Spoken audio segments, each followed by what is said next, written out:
रंग बरसे। দেখুন, হোলিতে মালপোয়া আর পেঁয়াজি। মালপোয়াগুলো লুচির মতন ফোলা ফোলা, পেঁয়াজিগুলো ক্রিস্পি ক্রিস্পি, আর ধনেপাতার চাটনি অন্যরকম ফ্লেভারে।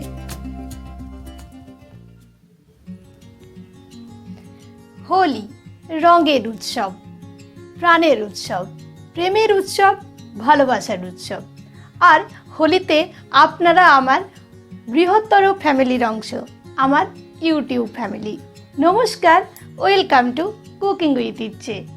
আপনাদের জন্য আজকে আমি দু রকমের দুটো রেসিপি নিয়ে এসেছি, একটা মিষ্টি তো একটা নোনতা, আর তার সাথে একটা চাটনি, ধনেপাতার চাটনি, কিন্তু একটু অন্যরকম ফ্লেভারে। যদি আজকের রেসিপি ভালো লাগে তাহলে প্লিজ একটা লাইক দিতে ভুলবেন না যেন। কমেন্ট করে জানাবেন যে রেসিপি কেমন লাগলো। আর চ্যানেলে প্রথম দর্শক বন্ধু হলে প্লিজ ফুল ভিডিওটাকে ওয়াচ করে চ্যানেলটাকে সাবস্ক্রাইব করতে ভুলবেন না যেন। নোটিফিকেশন বাটনটাকে অলে সেট করে দেবেন। আর রেসিপি কেমন লাগছে কমেন্ট করে কমেন্ট সেকশনে নিশ্চয়ই জানাবেন। মালপোয়া বানানোর জন্য এখানে একটা পাত্রের মধ্যে আমি নিয়ে নিচ্ছি 1.5 বাটি আটা।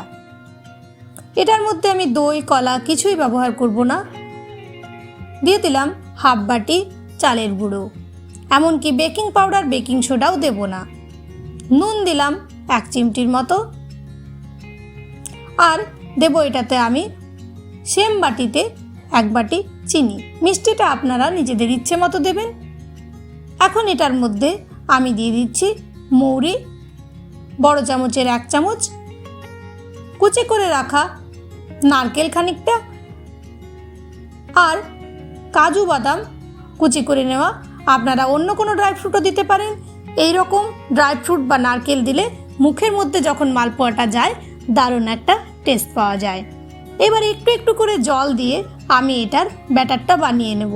তবে জল একবারেই বেশি দিতে যাবেন না, একটু একটু করে দেবেন। আর একই দিকে 10 মিনিট ধরে ভালো করে কিন্তু ফেটাতে হবে মালপোয়ার ব্যাটারটা, না হলে কিন্তু ব্যাটারটা ঠিকঠাক তৈরি হবে না আর মালপোয়াগুলো ফুলবে না। আমার ব্যাটারটা হয়ে গেছিলো, এখন আমি 10 মিনিট ঢেকে রাখবো। দেখে নিলেন নিশ্চয়ই যে আমি মালপোয়ার ব্যাটারে সত্যি সত্যি খাবার সোডা বা বেকিং পাউডার মেলালাম না। কি মেলালাম বলুন তো? অক্সিজেন।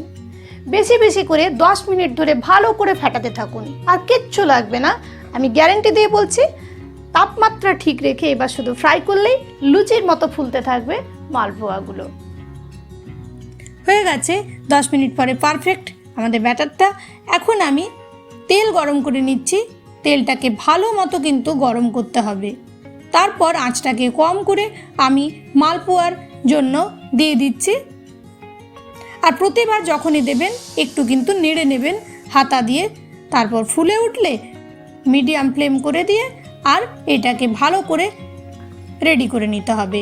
আঁচটা প্রথমে কম রাখবেন, না হলে কিন্তু ভালো করে ফ্রাই হবে না, কাঁচা থেকে যাবে। ব্যাস, এইবার আমি তুলে নেব এটাকে। পুরো ডিমের মতো দেখতে হয়েছে না? এইভাবেই বাকি মালপোয়াগুলোকেও আমি ফ্রাই করে নেব, আর প্রতিটা ফুলবে একেবারে লুচির মতো। আপনার মালপোয়া দেখে অন্য লোকের অবাক লাগবে।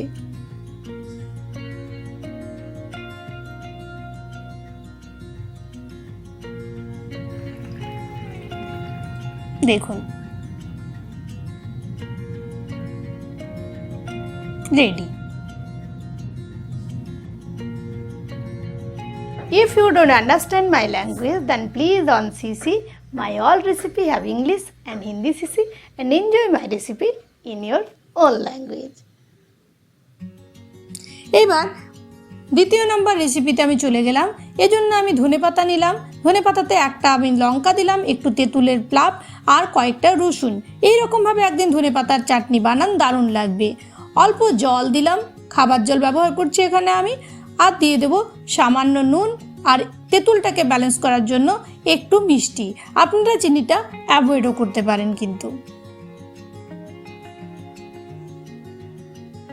ব্যাস দেখুন, একেবারে পারফেক্ট গ্রিন চাটনি। সবচেয়ে যেটা ভালো লেগেছে, আগে আমি যে হোলি স্পেশাল ড্রিঙ্কটা দিয়েছি সেটাতে আমার পরিচিত অনেকেই আমায় ফোন করে জানতে চেয়েছে যে সেটাতে আমি কোনো রং ব্যবহার করেছি কিনা। আমি এখানে বলে রাখি, আজ অবধি আমি যতগুলো রেসিপি আপনাদের সাথে শেয়ার করেছি একটাতেও আমি কোনো রকম কেমিক্যাল রং ব্যবহার করিনি। আমি সব সময় চেষ্টা করি আমাদের কিচেনে যেসব জিনিস আছে তার মধ্যেই রং দিয়ে দেওয়ার খাবারের মধ্যে। কেমিক্যাল জিনিসের থেকে দূরে থাকা সবসময় তরকারি। এখন আমি বেসন নিয়ে নিয়েছি বেশ খানিকটা, দিলাম নুনটা পরিমাণ বুঝে দেবেন, আর দেব হলুদ একটু, আর গোটা জিরে 1 চামচ বড় চামচের। এখানে আমি 1 বাটি বেসন নিয়েছি, তার মধ্যে এগুলো আমি দিলাম। এখন অল্প অল্প করে জল দিয়ে একটা ভালো করে ব্যাটার আমাদের রেডি করে নিতে হবে। তবে ব্যাটারটা কিন্তু পাতলা করতে যাবেন না, এরকম ব্যাটারটা মোটামুটি থাকবে। মোটামুটি 7 মিনিটের মতো ভালো করে আমি ফেটিয়ে নেব এটাকে। এখানে কিছুটা ধনেপাতার ডাঁটা, পেঁয়াজ আর লঙ্কা আমি কুচি করে নিয়েছি। এবার এটা এইগুলোর মধ্যে বেসনের মধ্যে দিয়ে ভালো করে মেখে নেব আমি। ধনেপাতার পাতাও দিতে পারেন, কিন্তু ডাঁটিটা দিলে বেশি ভালো লাগবে।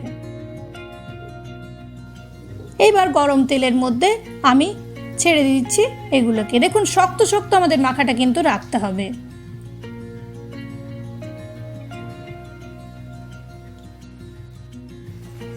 জাস্ট লাইট ফ্রাই করে মিডিয়াম ফ্লেমে 2 মিনিটের মতো উল্টে নিলাম। উল্টো পিঠটাও 1 মিনিট আমি ফ্রাই করে নেব। এখনই কিন্তু এই রেসিপিটা তৈরি হয়ে যায়নি, তুলে নিচ্ছি। কাঁচা ভাবটা কিন্তু বজায় রাখতে হবে, ভেতরে যেন কাঁচা থাকে।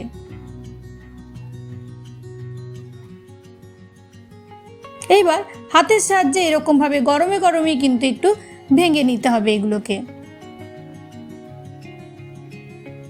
দেখুন কাঁচা আছে কিন্তু ভেতরটা সব কটার।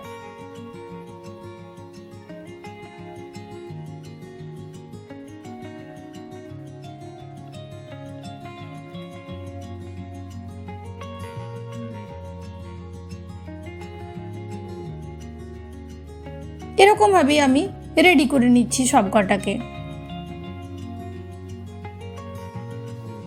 তারপর তেলের মধ্যে আবার দিয়ে ভালো করে ক্রিস্পি করে কিন্তু ভেজে নিতে হবে।